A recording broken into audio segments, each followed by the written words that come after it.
Good morning and welcome to another episode of Tea with Z. My name is Zimo Solanke and it's an absolute pleasure to be joining each and every one of you on a Tuesday morning for another episode. It's an absolute pleasure. Now, if you haven't gotten your tea or whatever beverage that you're drinking,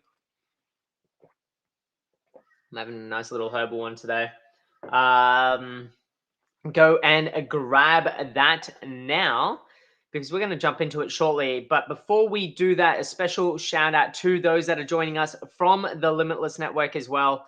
Thank you so much for joining us this morning. It's an absolute pleasure to be on here with each and every one of you. And if you are watching live, give me some love, give me some likes, give me some hearts.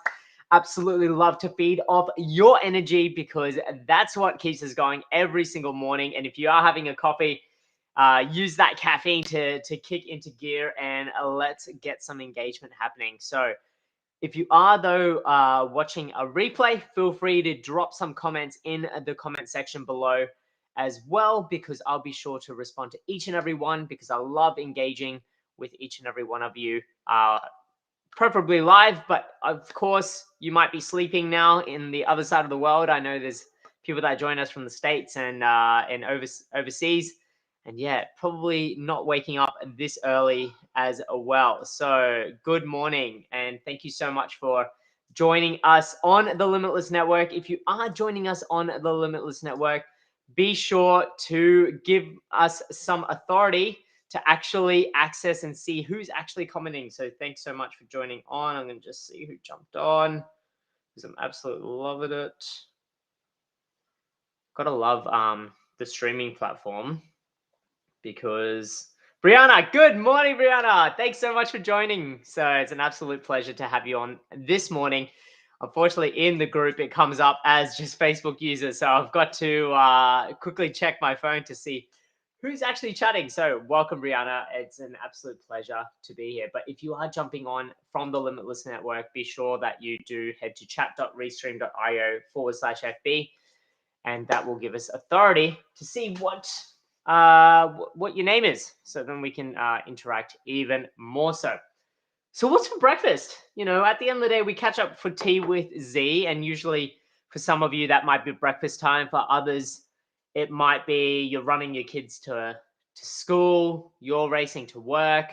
And speaking of that, I am actually launching soon an audio version of this, so then you guys can listen to this on your commute or in the car safely without trying to load it up on a screen. But that's going to come out shortly, hopefully by the end of the month. That's the aim. But what's for breakfast, or what did you have for breakfast today? Because the topic for today, I guess, and what really spurred this on today in our household, just this week, it's Tuna Tuesday.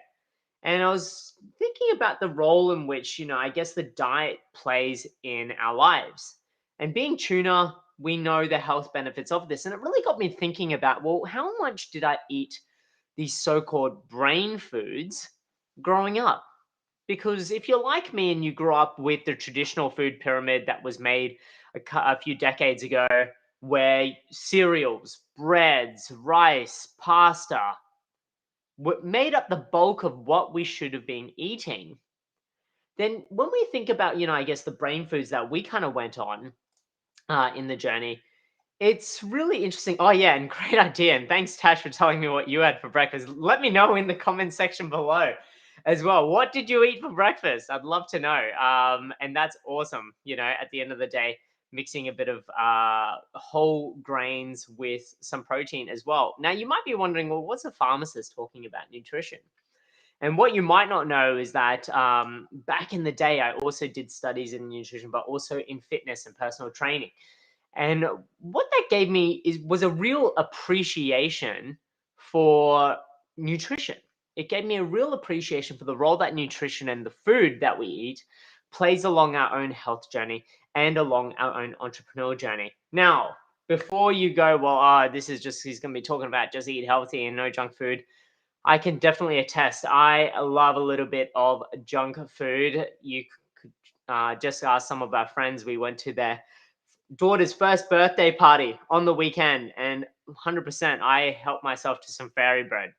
And when you look at the food pyramid, fairy bread is probably the combination of all the things we shouldn't be eating, but at the end of the day, everything in moderation, right? So tell me, what did you have for breakfast in the comment section below? But kicking on, I guess, what I was chatting about, Tuna Tuesday in our household. And I guess as an adult, yeah, I can appreciate that now. And, knowing what these brain foods are like. But growing up, we relied on, I guess, the evidence and at the time, what was, it was supported by dietitians and nutritionists at the time. But I guess what I really wanted to do now is, now that we know, now that we've got more research, have you changed the way in which you're thinking? Have you changed the way in which you actually review what goes on your plate? Or are you still looking at the food pyramid from 20 or 30 years ago, where bread, cereals, rices, pastas made up the bulk of it? Where healthy fats aren't even mentioned? Where the roles of spices and herbs had no mention, where our intake of salt should have been mentioned as being limited, where fish and proteins and healthy lean proteins supporting DHA, which is an essential brain food, really didn't play a mention. And if you saw the cover image on this post here today, it was a great, I guess, a great representation of the amazing brain foods that we now have available to us. Well, they were actually always available to us for a long period of time, but now we know the role in which they play. So, what I really wanted to chat to you about today is, how are you incorporating these brain foods along your health entrepreneurial journey? How are you discussing the role of nutrition to others, knowing that nutrition has such an integral part on our own health journey? And as a pharmacist, it's very easy for us to go, well, I'm not prescribing the medication, but obviously dispensing the medication. It's very easy for us to promote the use of medication. But now we're seeing such an emerging role, and this isn't nothing new, but at the end of the day, an emerging role and recognition to the role in which nutrition plays in our health. Because at the end of the day, it's very easy to pop a pill. It's very easy. And this is what the whole Limitless Network is about. Because the Limitless Network was inspired by the fact that there is no magic pill. There is no magic pill to living a limitless life. It requires work, it requires effort. And the same goes with any medication that we put into our body. Yes, it's going to help, and by no way, shape, or form am I discrediting the role of medication, because 100% medication has its role. But we ourselves also need to take some responsibility with what we are fueling our own body with. Simple analogy is, at the end of the day, if you put diesel into a petrol car, what's the outcome going to be? That car will not run. If you put 91 unleaded fuel in a petrol car versus 98 fuel, and the marketing and all that will tell us that that car will perform better on a more premium diet. And so if we look at our bodies as our vehicle, as our supercar, as our Lamborghini, as our priceless Bugatti, whatever it might be, whatever your favorite car might be, then what are we feeding it? What are we feeding it? Are we feeding it sludge, or are we feeding it the absolute best? And I appreciate that all of the time we can't do that. And at the end of the day, I'm for one, love to have a snack every now and then. But at the end of the day as well, we've had to make conscious decisions as to what we buy from the supermarket, what we buy when we go to the grocery store. And my wife, Natasha, is very conscious of that, because she knows, and I know, if I buy some snacks, they're not going to last long within our household. So if that temptation isn't there, then we can definitely avoid it. But what I really wanted to do today is go, well, what's on your plate for lunch today? What's on your plate for dinner today? What's on your team's plate today for their lunch? Now, I'm not saying go out and start dictating and mandating what your team shouldn't be eating. But at the end of the day, as a health entrepreneur and somebody that wants to invest their time and energy in others to empower them along their own health journey, If we're going to get peak performance out of our team, we need to know what they're putting into their bodies. Are you finding that your team are lethargic after lunch and not performing at their peak? And a great way to review that is going, well, what are they fueling themselves with at lunch? Is it simple carbohydrates, sugars, high sugary foods, high salty foods that is then peaking their energy or spiking their energy levels and then having it come crashing down? What are we doing in that space? Because at the end of the day, if we want the peak performance not only out of ourselves but out of those around us, then we need to be also leading by example and making conscious decisions to empower those around us to also make decisions that benefit them. Now, notice I didn't say better decisions, because at the end of the day, we don't want to frame or alienate or, have they're making a good choice and they're making a bad choice and starting to alienate people. No, it's about empowering them to make more informed decisions and decisions that benefit them, that benefit them.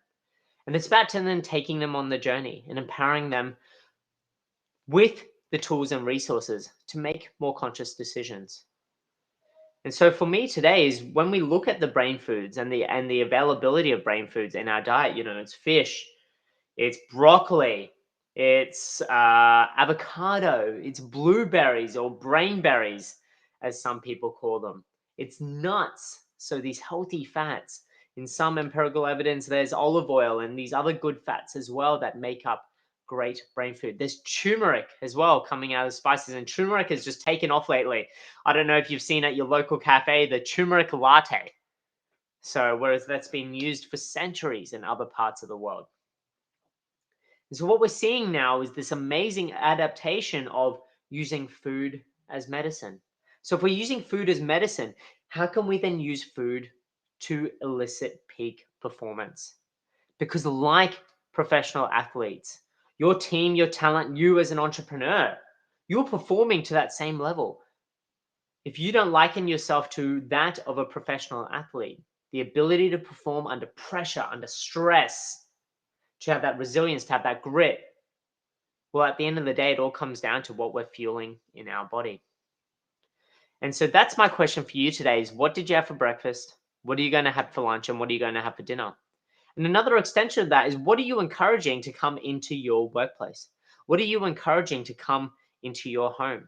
Because if you're seeing company representatives, if you're seeing, or if you're having lunch meetings and companies with other companies, what food are they bringing into your office? What standard are you setting? What type of environment are you creating? Because I know firsthand, I used to see plenty of reps that came in and they would bring a smorgasbord of snacks and junk food. And over time, what we started to do is coach them and go, well, actually, we want healthier options. We want options that aren't going to just peak our team with sugar and then crash after they even learn whatever they've come into this training session for. So that's the food for thought today, pardon the pun. And really start to reflect on the role in which food has along your health entrepreneurial journey. So if you are watching this replay, I'd love to see, and thanks Tash, I'm going to bring up your comment again because she had oats with protein powder, sultanas, and coconut. So this morning, so a great array of different whole foods, at the end of the day as well. So comment in the comment section below, what did you have for breakfast? What are you planning to do for lunch, for dinner? Tomorrow, we're going to talk about some tips and strategies to really do this in advance, because I understand it's so much easier to get a fast food meal, to get a meal on the run. And it still boggles my mind that, at the end of the day, you go to venues and it costs more for a bottle of water than it does for a bottle of Coke. So, and we've seen the dramatic impact that I guess, and if you haven't seen the Cristiano Ronaldo impact, just search Cristiano Ronaldo Coke and see the dramatic impact that I guess the media and celebrities are now having on encouraging healthier habits and healthier lifestyles, and really, really, I guess, promoting the use of healthier products. So yeah, check that out. If you haven't seen that yet, Google that because it's a really interesting story. It's the way in which a company can lose billions of dollars overnight. Yeah, so definitely check that out overnight. But what I might do actually, if you are in the Limitless Network, I'm going to post an article exclusively in the Limitless Network about that. So if you haven't joined yet, I will post some information about that in the Limitless Network. So definitely jump on there and check that out. But if you haven't joined yet, feel free to do so, because if you value health in any way, shape, or form, that is the network for you. But that's it from me today. Looking forward to reading all of your comments. Thanks for joining me on another episode of Tea with Z. And I really look forward to catching up with you tomorrow for another episode. Have an amazing day wherever you are. Stay safe, stay well, and catch you then. Cheers now. Bye.